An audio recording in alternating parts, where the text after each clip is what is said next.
to Church of the South Hills, also known as Sunny Hill. My name is Bethany Thornton, and I am the Membership and Outreach Director here at Sunny Hill. As we gather this evening to commemorate the 10th anniversary of the shootings at Sandy Hook Elementary School, our hearts are heavy with grief.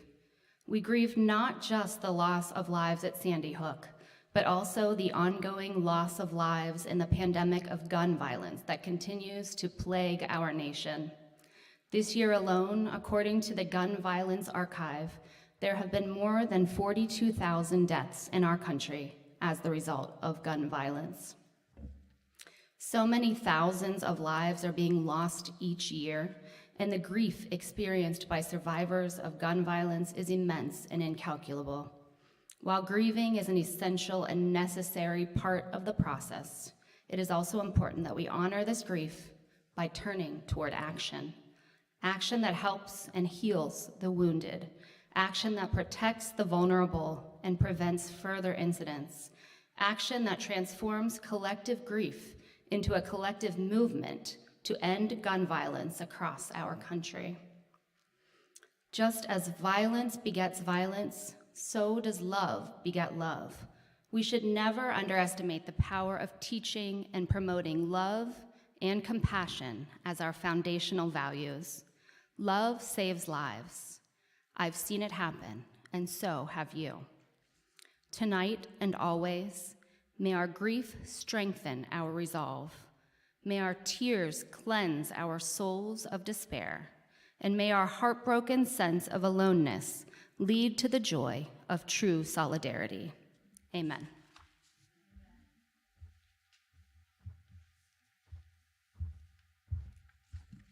Thank you, Bethany. Good evening, everyone, and thank you so much for being here tonight. My name is Sarah.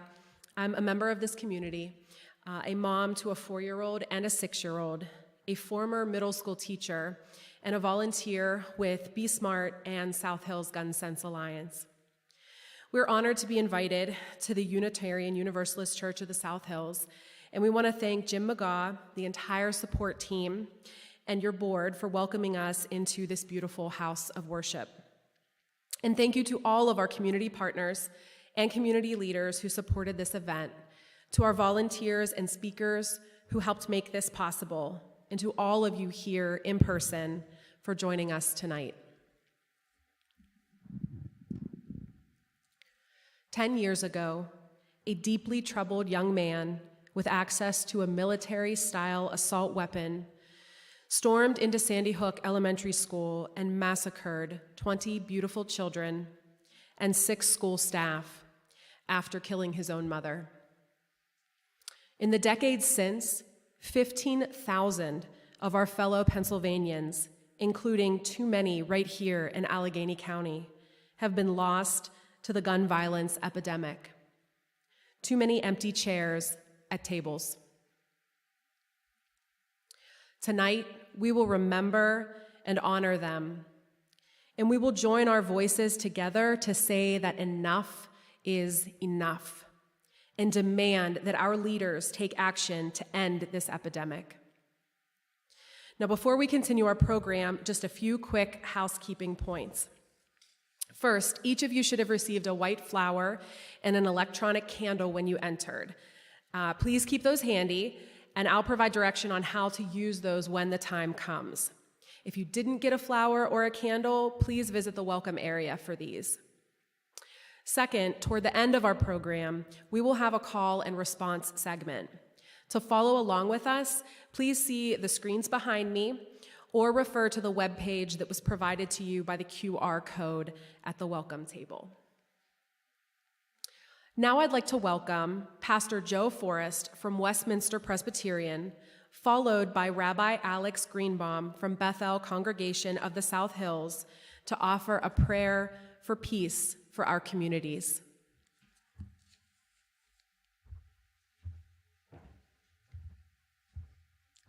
Thank you, Bethany, and thank you for the invitation to be here.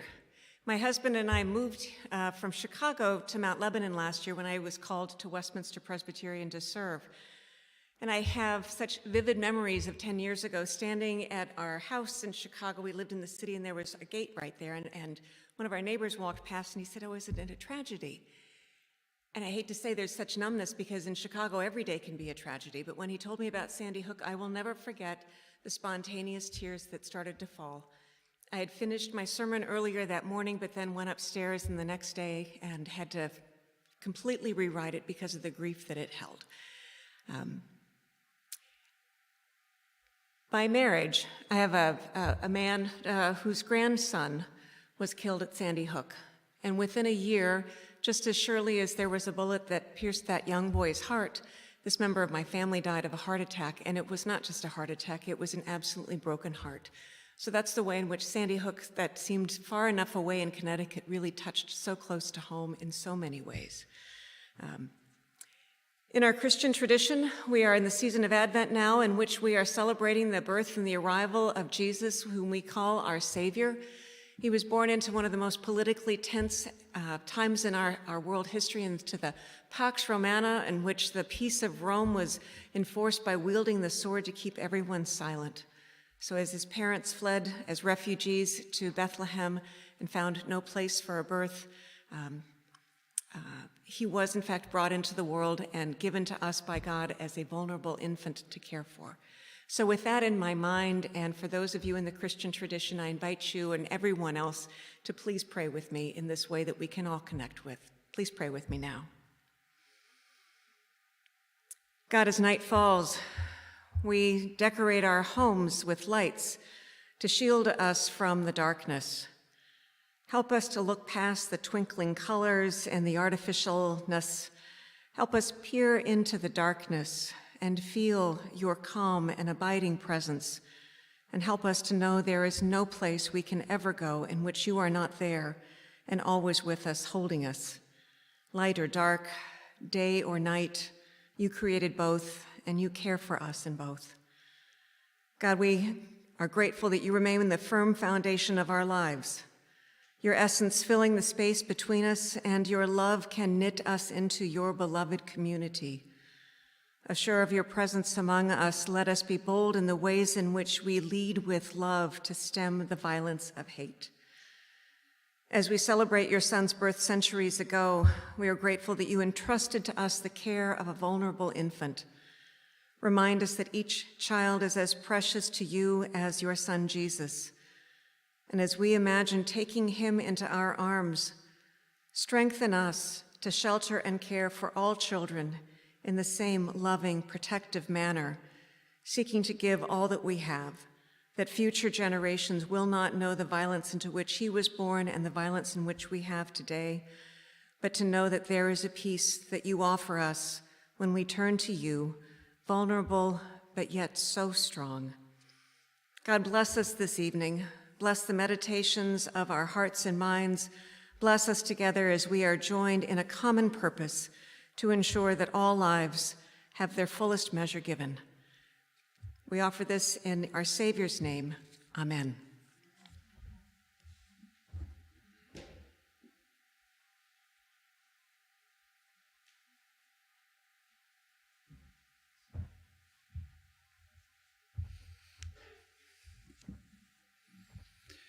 From Isaiah 2:4.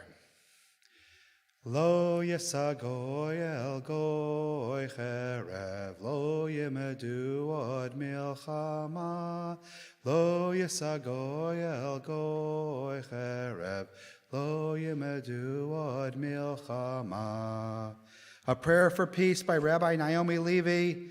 Dear God, our hearts continue to break as our nation continues to bury innocent souls. The loss is overwhelming. Please send comfort and strength to grieving family members. Send healing to the injured and strength and wisdom to their doctors and nurses. Shield them from despair. Ease their pain, O God. Let their fears give way to hope. Bless us, God. Work through us. Turn our helplessness into action.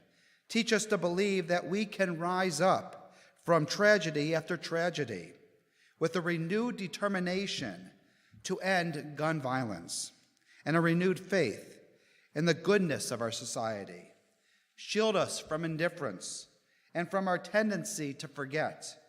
Open our hearts, O God. Open our hands. Innocent blood is calling out to us to act.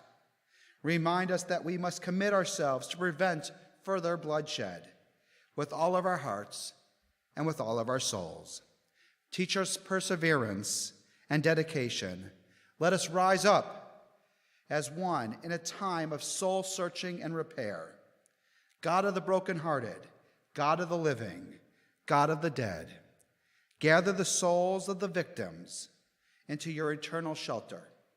Let them find peace in your presence, O God. Their lives have ended, but their lights can never be extinguished. May they shine on us always and illuminate our way. And let us not sin, but rather follow God's commandment that thou shalt not idly stand idly by while your neighbor's blood is being shed. For if we stand by, then we are guilty. And let us all say, Amen.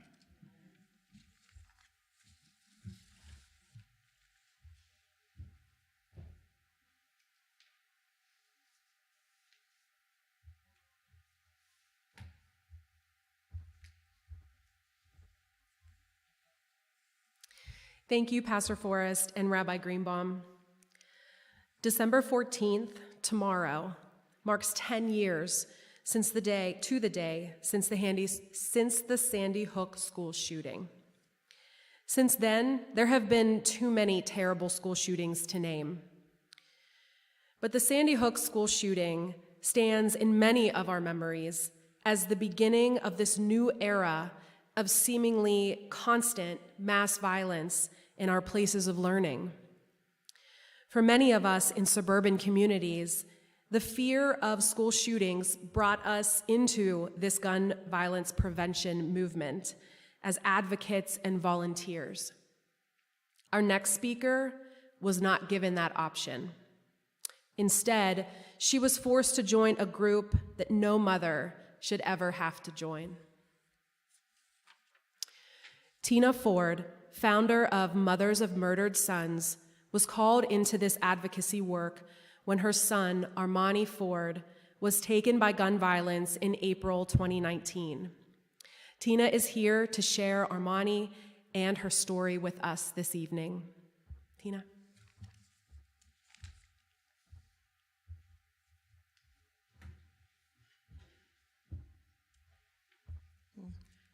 Good evening, everyone, and thank you for having me. My name is Tina Ford, and I'm the founder of the Moms Group.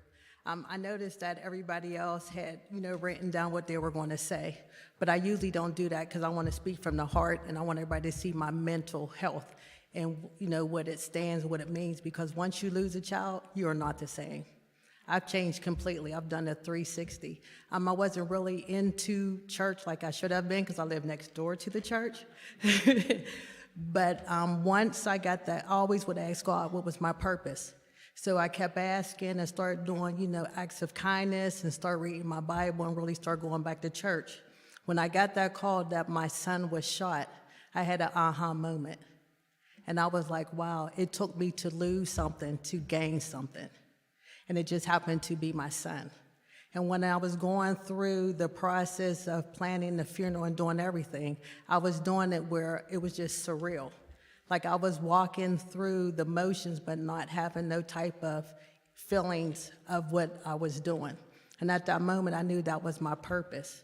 My purpose was to help other mothers because I was only 2 weeks into losing my son when I was able to help women who already had years under their belt of losing their child. So I knew that my journey was through God, it's not through man. So understanding that an empty chair, I know what it means. And I know a lot of times I talk to different therapists and, licensed social worker, they tell you to set your table and have that empty chair. Sometimes it helps, sometimes it doesn't, because you still are looking forward for that person to walk through that door. So this is why every time I tell my story, I tell it different because I can't tell and read from a script because it wasn't in the script for me to lose my son. There's no way you can tell me at 23 he had a whole life ahead of him, that another human chose to take that, not only his life, but took that from me. So not only do my table sit empty, my heart sits empty. And I talk to my mom every day or whatever, and she's at the point where she just can't deal. But me, her, and my sister, my daughter, she's in the Air Force, and we always do FaceTime, and they always ask me, how are you okay with everything? Because at that moment, I went instantly to an acceptance of forgiving the young man who killed my son, to forgiving his mother, because she didn't raise a kid to do this. And I'm sure he wasn't growing up to become a killer, but his circumstances made him who he is. So now for the holidays, it weighed real heavy on me to write this young man a letter. And you're probably saying, how do you do it? But once again, this is through God. This is not through man. And I need to explain to him that I don't fault him, but I need him to do right by his mother as the way if my son was here, how he would do right by me. So thank you for hearing my story, and hope we can come back and I'll read you the letter if he writes me back. Merry Christmas, everyone.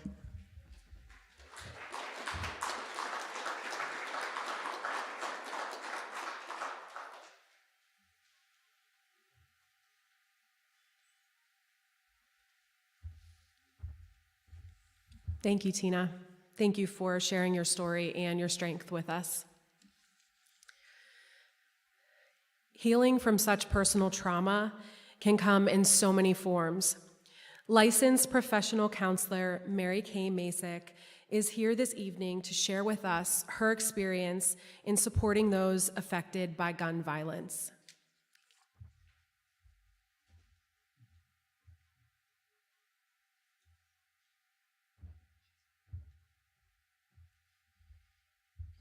Thank you for inviting me. I have not worked with many mass shootings, but I do work a lot of. I do work with several families who have had gun violence in their families, children lost by violence. And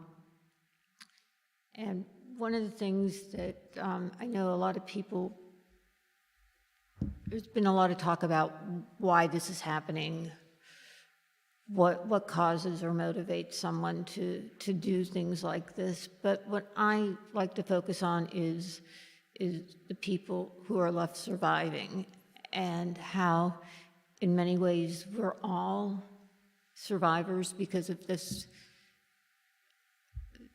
just the amount of gun violence there is now.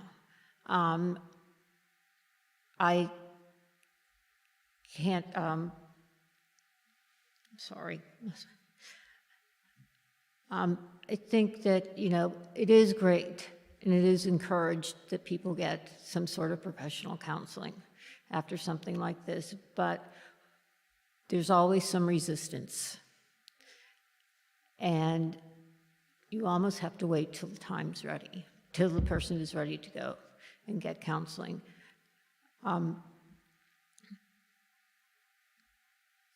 The other thing,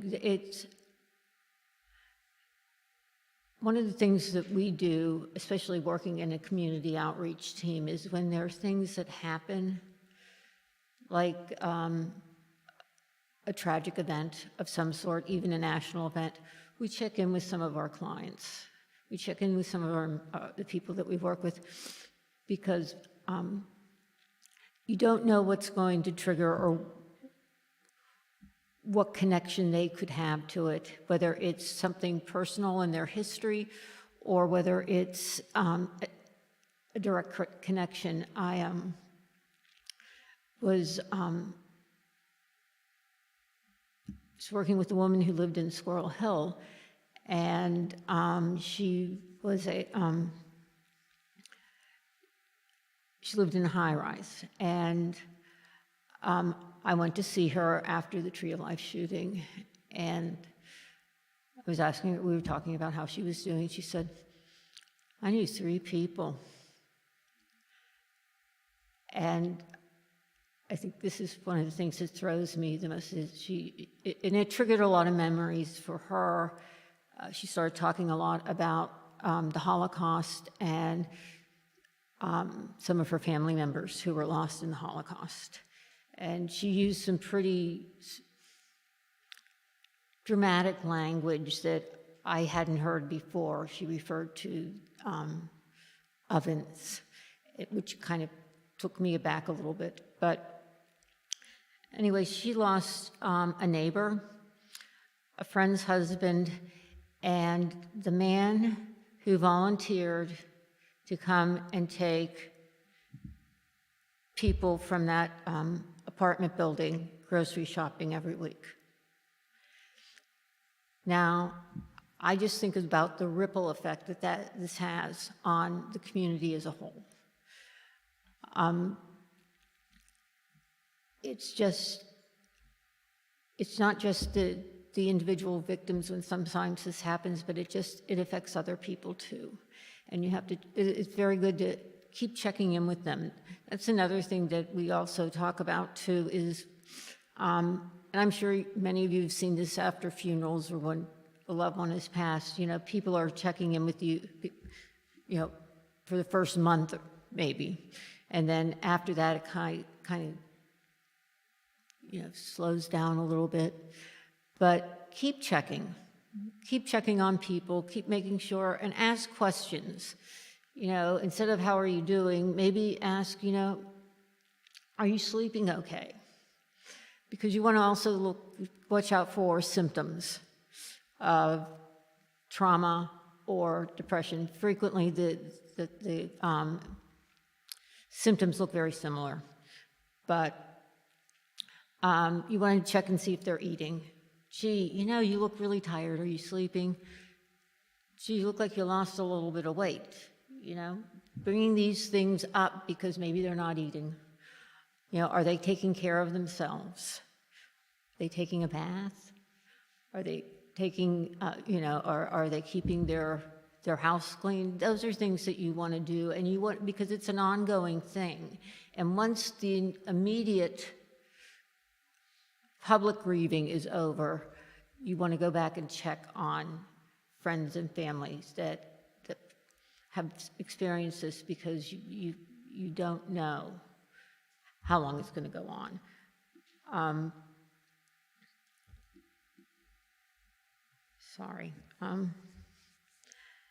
Some of the things that we like to look for are symptoms that are headaches, insomnia, weight loss without dieting. Stomach problems are a big issue. Spontaneous crying, sexual problems, feeling isolated. And that's the other thing, you want to check on people because they will isolate. And people talk about having flashbacks to specific traumas, or they just kind of zone out sometimes. But and another thing that we've seen, and I think this is guilt, and coming to terms with that. If I woulda, shoulda, woulda, and I look at January 6th, and I think of the number of policemen in the week afterwards who are there that committed suicide. So that's another thing we also like to watch for, and I'm glad that people from the Suicide Association are here too, but that's another big concern.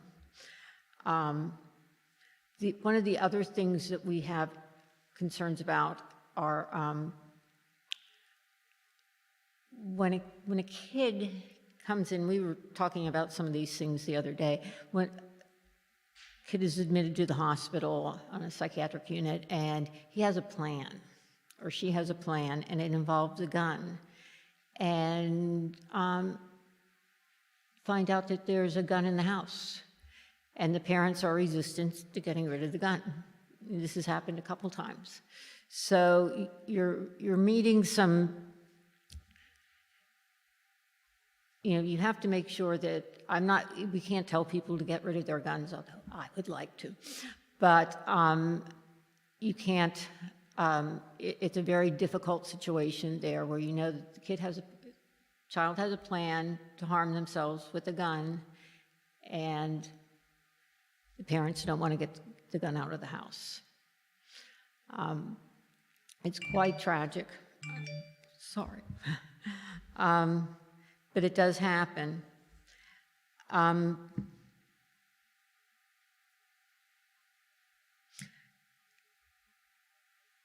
That is really, some of the other issues that we deal with are compassion fatigue and feeling, sort of overwhelmed, and just the fact that there aren't enough mental health services in the community is also a big issue. And I think it's the biggest one we struggle with having waiting lists and things like that, and people who really need some help. But I think with the rate of gun violence increasing and the mass shootings increasing, I think we're all victims or survivors. And we also have to take care of ourselves too, and being able to continue to help other people. Thank you.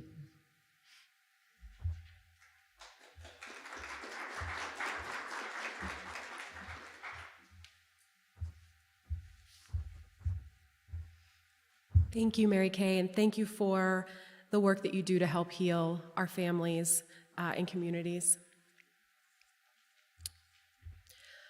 While horrific incidents like what happened at Sandy Hook are understandably seared into our memories and are often the first thing that comes to mind when one thinks of gun violence, community-based homicides actually account for a much higher number of gun deaths. And even more gun deaths, close to 2/3, are suicides, which is, of course, a different type of tragedy.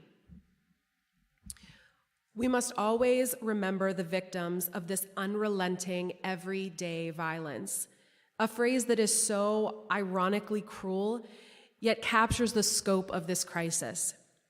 And we must acknowledge that the disproportionate majority of these homicides are among our Black and brown residents. Here in Allegheny County, we lost 108 of our neighbors to firearm homicides this past year. We want to remember and honor them too. For all of you in the audience, now is the time when we will use your candles and flowers. Please feel free to turn on your candles at this time, using the switch on the bottom, and leave them on for the remainder of our program.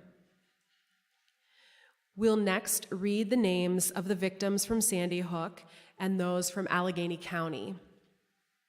As we do, we invite you to take your flower and come up to the front and place your flower on the table at the empty chairs. We'll begin at the front of the room and move backwards, asking that you return to your seats carefully, watching other people, until all of us have had an opportunity to place a flower at the empty chair and honor those that we've lost. The pictures and names of the victims of Sandy Hook and the names of the victims from Allegheny County will appear on screen as well. Kate?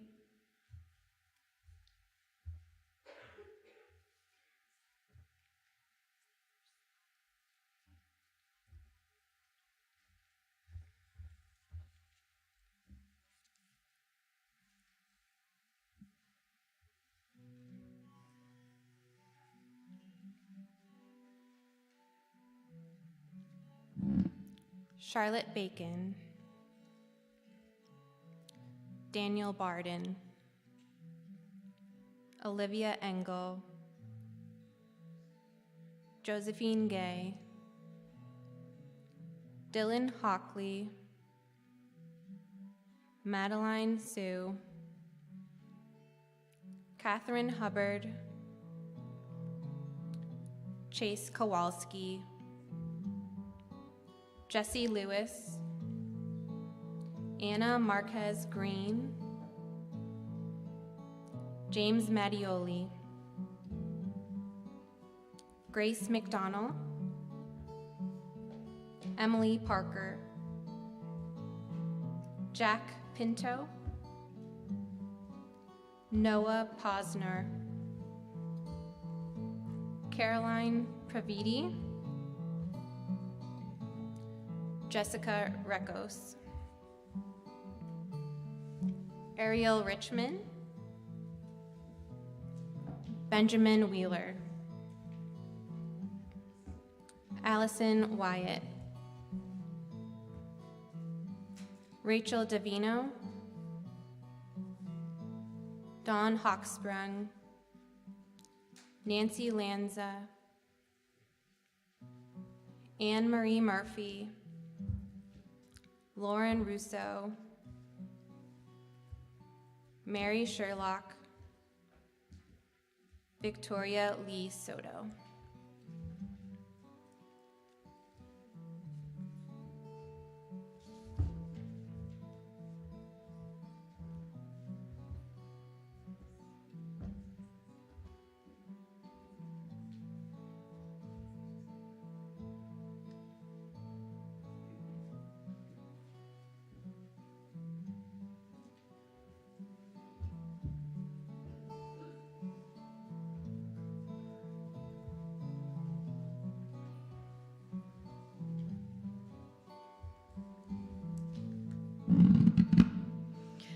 Marcus Allen, 38. Isaiah Dennis Anderson, 17. John R. Angel, 55. Betty J. Averett, 59. Perry F. Bagley, 47. Avante Donovan Booker, 17. Warnell Boyd, 46. Sean Brookins, 39. Willis Brooks, 30. Jaden Brown, 17. Sadie Lenice Brown, 33. Stephen Bundridge, 36. Darnell Campbell, 32. Marquise Campbell, 15. Alon Carrington, 38. Dorian Carver, 32. Zachary John Cervasi, 50. Jason Chavis, 25. Adam Cloud, 29. Timothy Coates, 20.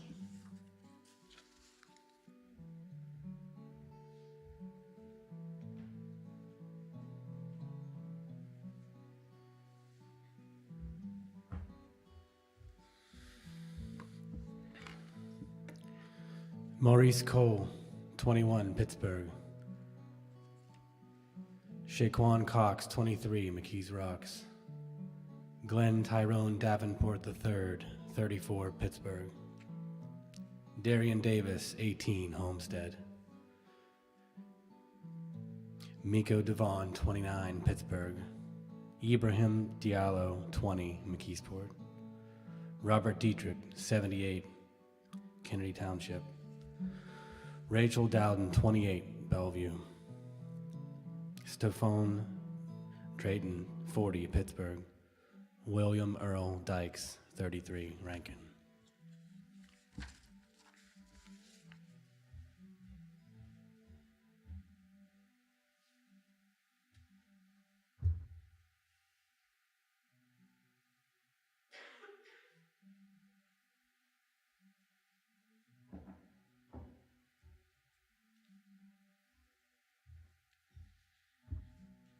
Devon Eggleston, 24. Brian Fisher, 43. Michael E. Flaherty, 48. Tayrod Eugene Ford, 40.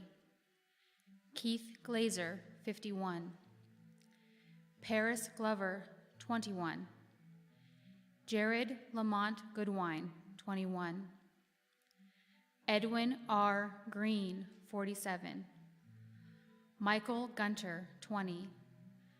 Charon Guyton, 25.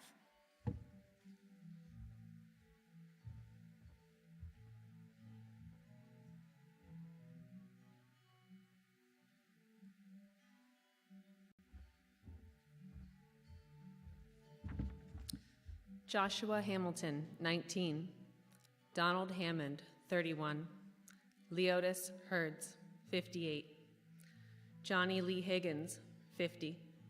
Tawand Reese Hill, 45. Kane Hines, 19. John Ornezes, 20. Prentice Hutchinson, 35. Lindale Irish Knight, 24. Damian Jackson, 29.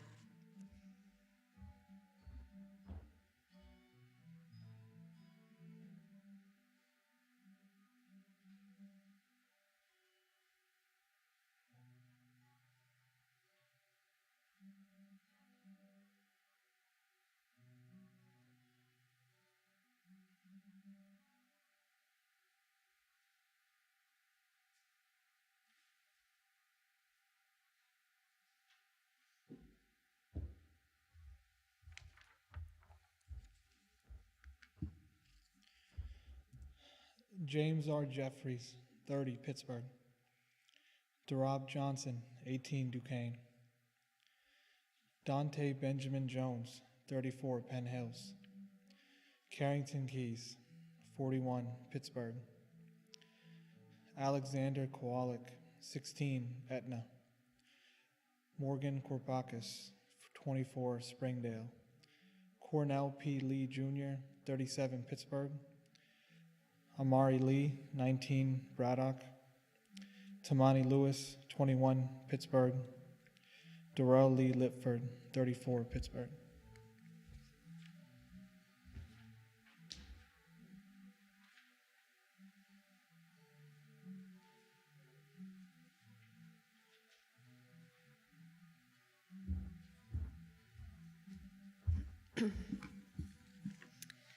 Anthony Lofton, 22, Pittsburgh. Isaiah Massey, 23, Pittsburgh. Marvin DeWitt Matthews Jr., 19, Braddock. Omar McCord Jr., 18, Pittsburgh. Jacqueline C. Mihalik, 33, Pittsburgh. Amari Mitchell, 18, Braddock. Joseph Mitchell, 39, Pittsburgh. Leonard Morris Graham, 29, Pittsburgh. Dwight Nolan, 31, Penn Hills. Isaiah Pilot, 47, Pittsburgh. Alan Richard Parker III, 31, Pittsburgh. Rayvon Perkins, 25, Pittsburgh. Dwayne Peter, 50, McKees Rocks. Jamar Farr, 38, Pittsburgh. Demetrius T. Pearl, 52, Duquesne. Jordan Lee Pushkar, 21, Pittsburgh. Mariko Randolph, 32, Duquesne. Ashley L. Roberts, 34, Pittsburgh. Lajapanis Roberts, 14, Penn Hills. Brandon Robinson Jr., 19, Pittsburgh.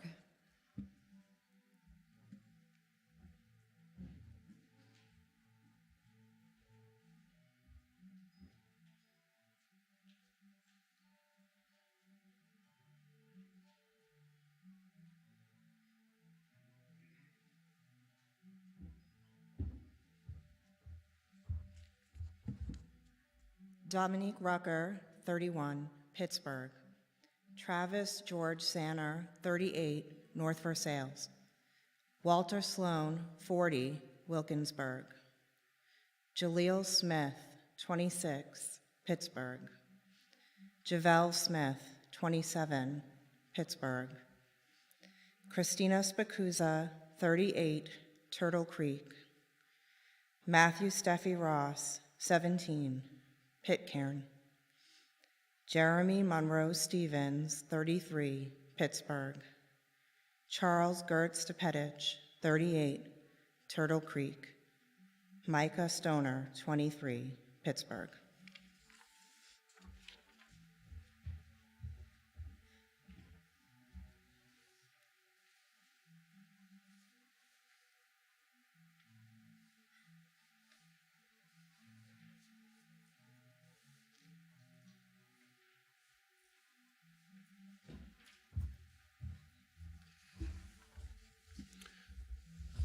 Shane Evan Strader, 37. Adriana Kiri Taylor, 23. John Larnell Taylor Jr., 42. DeAvery Thomas, 1. Malik Thomas, 18. Kari Thompson, 4. Clayton Tierney, 17. Devon Vickers, 15. Marcus Watts, 26. Devontae White, 29.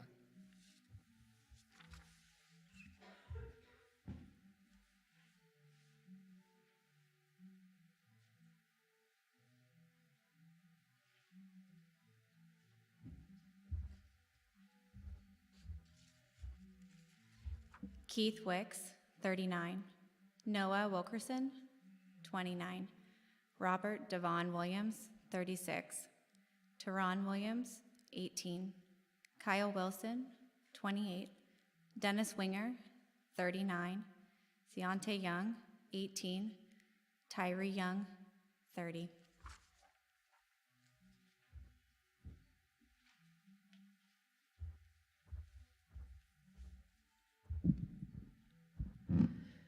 Now, we would also like to acknowledge everyone else whose life was taken by gun violence in all other places and all other years.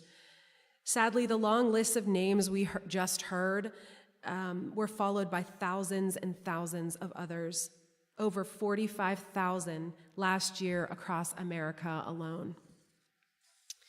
I invite anyone here with us to speak the name of any of their loved ones who have been lost to gun violence of any form, including suicide, at any time in the past.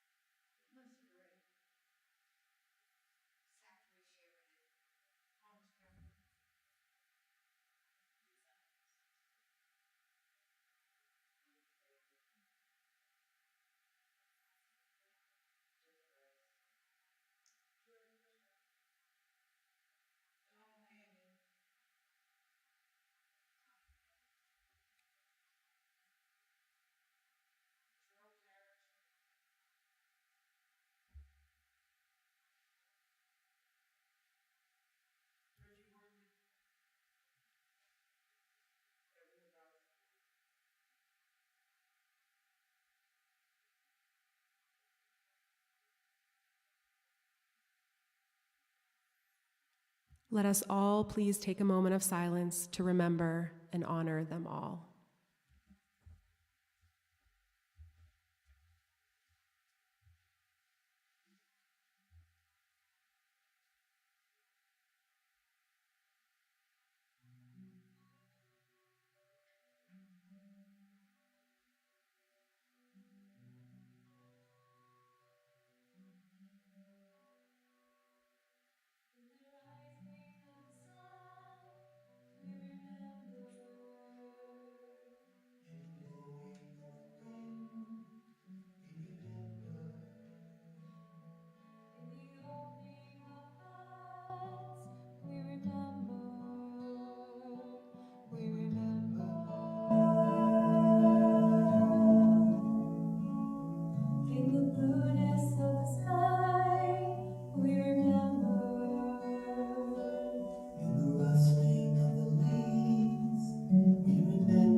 Now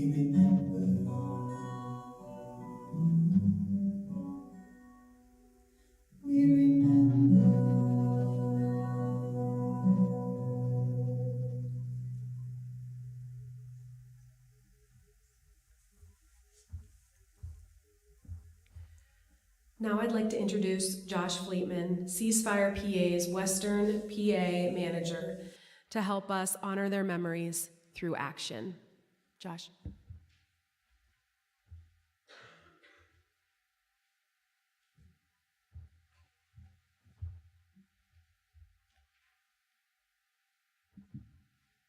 Good evening. My name is Josh Fleetman. I'm the Western Pennsylvania manager for Ceasefire PA, Pennsylvania's statewide gun violence prevention advocacy organization. Ceasefire PA organizes with communities most impacted by the issue of gun violence. We educate the public, we hold those in power accountable, and we try to maximize the strengths of each member in our broad coalition. We're very proud to co-sponsor this vigil tonight with the South Hills Gun Sense Alliance and Sunny Hill.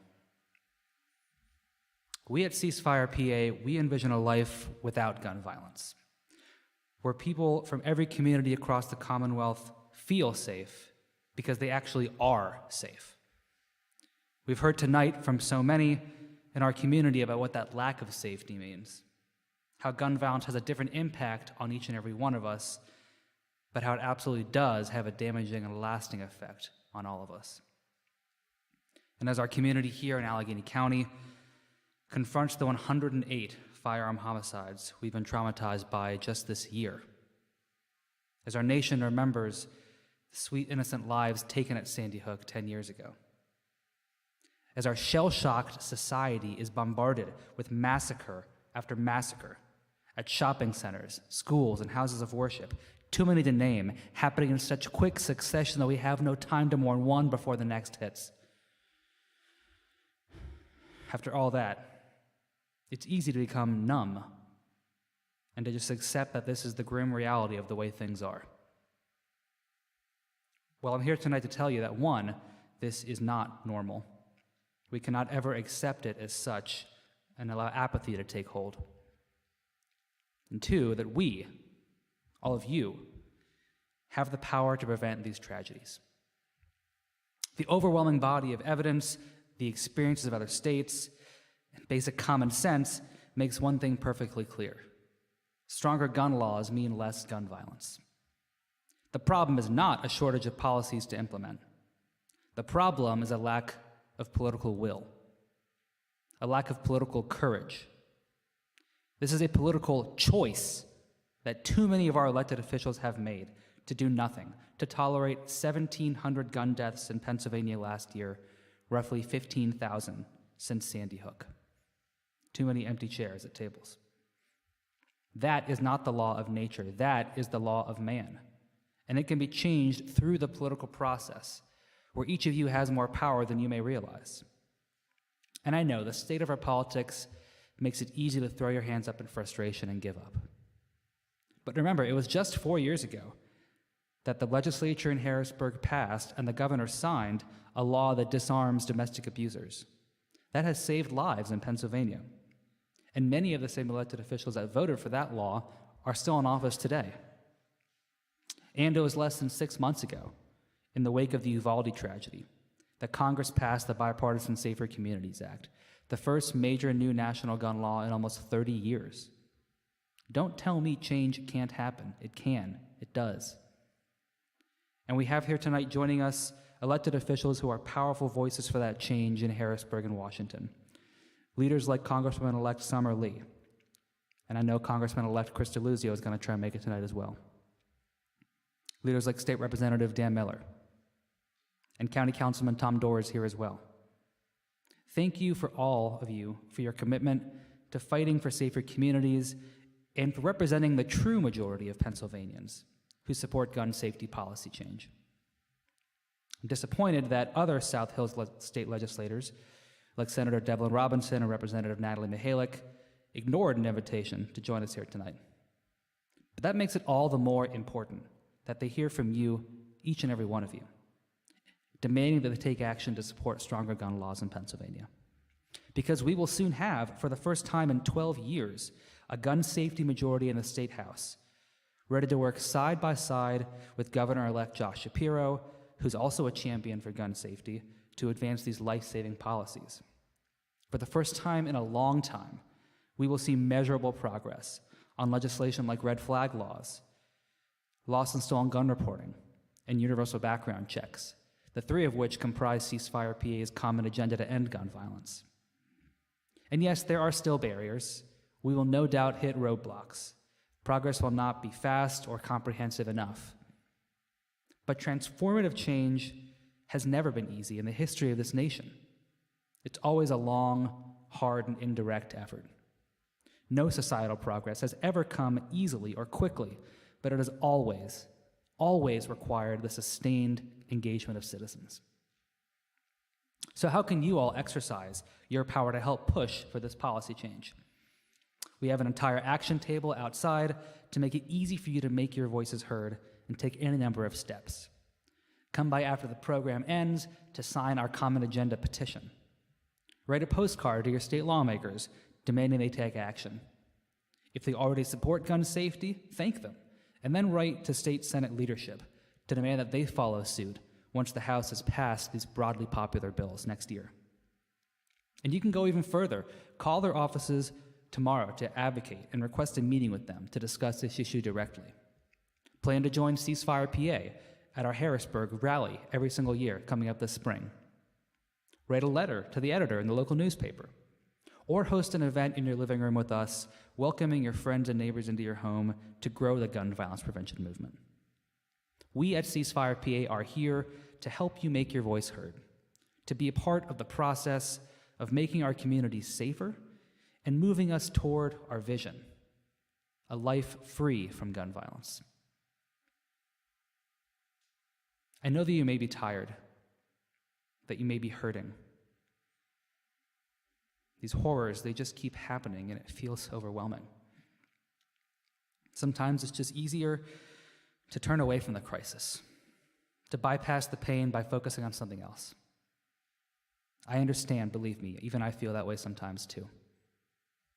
But we cannot afford to let a single one of your voices go unheard, to let a single ounce of your power go untapped. Speak out, take action, because that is how change happens, one person at a time. Thank you.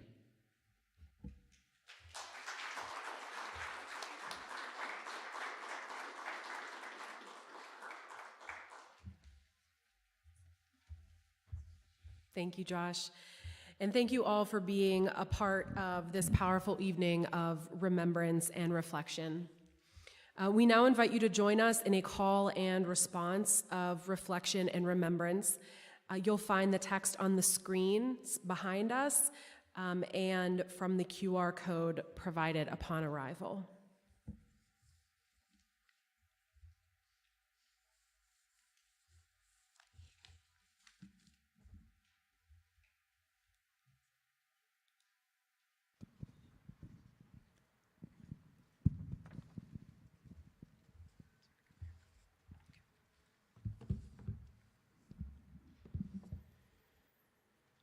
We remember the horrendous loss of life 10 years ago at Sandy Hook Elementary School, and also more recently at Robb Elementary School in Uvalde. We remember in sadness, seek solutions to violence, and will work for peace. We also remember and lament the loss of life at secondary schools, colleges, and universities from Columbine to Virginia Tech, to Marjorie Stoneman Douglas High School in Parkland, to the recent University of Virginia shooting. We remember in sadness, seek solutions to violence, and will work for peace. We remember and mourn those taken at the 1027 Pittsburgh Synagogue massacre. We also lament the terrible loss at Mother Emanuel AME Church, as well as other temples, mosques, and churches. We remember in sadness, seek solutions to violence, and will work for peace. We remember the gun violence and loss of life at our community spaces, at shopping malls, grocery stores, sporting events, and entertainment venues like those in Aurora, Colorado, in Las Vegas, in Buffalo, and now in Chesapeake, Virginia, and sadly, many in between. We remember in sadness, seek solutions to violence, and will work for peace. We remember the ongoing tragic loss of life and non-fatal injuries due to gun violence in Allegheny County that disproportionately impacts our Black and Brown communities. We remember in sadness, seek solutions to violence, and will work for peace. We mourn all the losses in the LGBTQ plus community, from the Pulse nightclub to the recent Club Q. We remember in sadness, seek solutions to violence, and will work for peace. We remember law enforcement, firefighters, EMTs, and all first responders who rushed to care for the victims of gun violence. We remember physicians, nurses, counselors, violence interrupters, and hospital staff who work in the trauma of gun violence. We remember in sadness, seek solutions to violence, and will work for peace. With a sense of loss, we remember, but also know that thoughts and prayers are not enough. We commit ourselves to finding solutions, offering comfort, easing pain, and working to reduce the causes and symptoms of gun violence. We remember in sadness, seek solutions to violence, and will work for peace.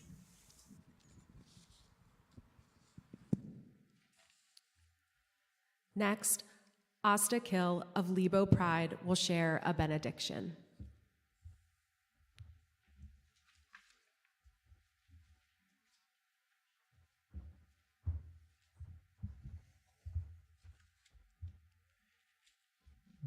A vigil is a period of keeping awake during the time usually spent asleep.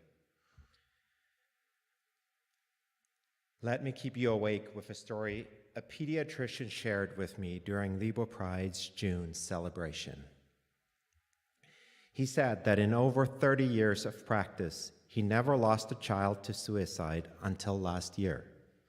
A dad put his gun on the living room table and told his queer kid that they better shoot themselves than being queer and left. Suicides make up 3 in every 5 gun deaths. Gun suicides increased by over 60% in the age group of 12 to 17-year-old kids over the last 10 years, more than twice than in any other age range, despite it being illegal to sell a firearm to a minor. The people who were killed at Club Q in Colorado Springs are Raymond Green Vance, he, him, Kelly Loving, she, her, Danielle Aston, he, him, Derek Rump, he, him, Ashley Paul, she, her. Club Q is just one of the more recent places of gun violence against my community. Now, Colorado, where the shooting happened, has all the red flag laws and gun restrictions proposed by our allies in place. And yet, the killing happened anyway. People at Club Q could not rely on the police or the law to protect us. And yet, we have a culture of violence against the other, permeating every aspect of our society. It is reflected even in our own governmental actions. We use excessive force in our policing, affecting Black people as victims at an incredibly disproportionate rate. Curbing this gun violence requires confronting our own history of racism. Let's talk about school violence. School violence and LGBTQ+ discrimination are connected. LGBTQ youth disproportionately face violence with a weapon at school 4 times more than cisgender straight youth. LGBTQ plus students face bullying at more than double the rate of others. LGBTQ plus youth suicide rate is 3 times higher than straight cisgender youth. You can double all these numbers for Black or brown students. If you are serious about preventing gun violence, eliminate the violence. Start speaking up and advocating to your friends, family, and our schools about LGBTQ plus inclusion without exceptions. Speak up against parents hiding their violence behind parental consent. Our existence and participation in our communities should not be subject to us not being too triggering. Get it? Triggering to the dominant culture. Provide and support an accepting, loving space for LGBTQ plus kids, whether they are our own kids or friends of our kids or kids of our community or any other non-dominant community. Stay vigilant.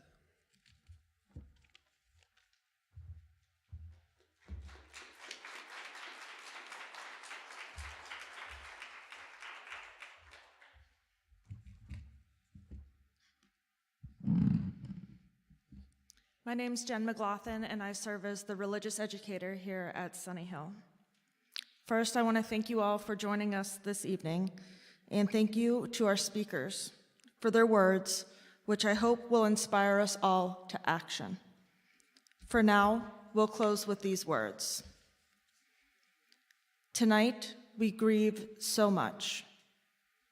We grieve the ongoing threat of violence to so many people in this country based on their religion, race, ethnicity, gender expression, political beliefs, and other identities and differences.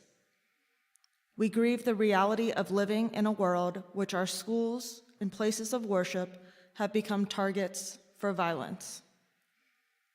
We feel pain, anger, betrayal, outrage, despair, heartbreak, and sorrow. We are weary from our grief. But we know that, together, we can bear whatever needs to be borne. That together, we are stronger.